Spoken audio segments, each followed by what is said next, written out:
I'm Alec Rawls, author of Crescent of Betrayal, and I'm out at the Flight 93 crash site in Shanksville, Pennsylvania. We're about in the middle of the property that's being purchased for the memorial, to create the entire memorial.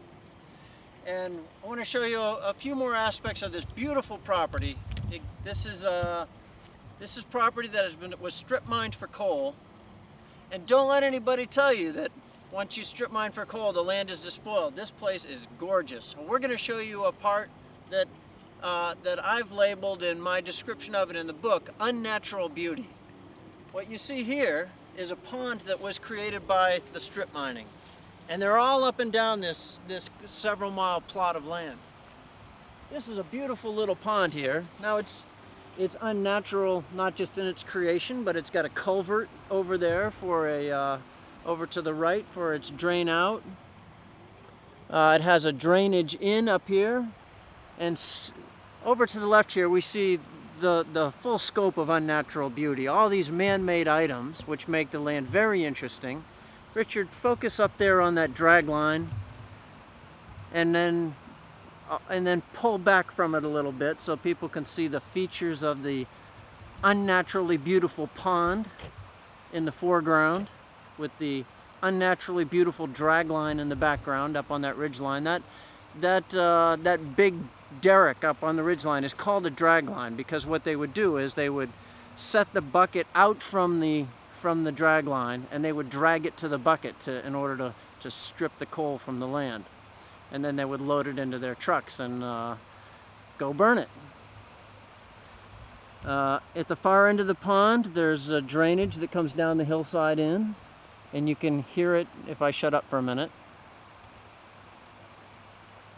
Yeah, it's beautiful out here. And take a shot of the sunset there. All right, we got these beautiful hazy afternoon as you get in this part of the country. There's a lot of humidity in the summer. It rains out here, unlike California where I'm from, and it keeps it nice and green. There's another, let's pan up to the hillside up there. You'll see there's a silo. And Richard was asking me earlier, no, the silo a little to your right, how big that was compared to the Tower of Voices. Well, there's a Tower of Voices portion of the memorial that's has a 93-foot tall tower that's formed in the shape of an extruded crescent. And it turns out to be a gigantic Islamic sundial. Well, that tower, that silo there is probably 40 feet tall. I can't see the bottom of it. It could be 50 feet tall. So the Tower of Voices is going to be about twice the height of that.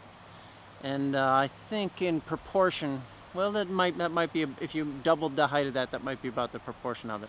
So what we're going to do now is we're going to pan all the way up to the Tower of Voices portion of the memorial, where the Tower of Voices is going to be. It's going to be way up there. So wait, let's start at the bottom. Let's remind people, if you saw our last segment, the crescent is the other side of that drag line.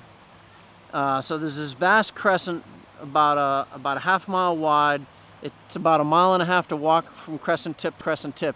It's all down the other side of that drag line. When we were showing where the crescent structure was, we were looking up the hill to the drag line, which was up behind it.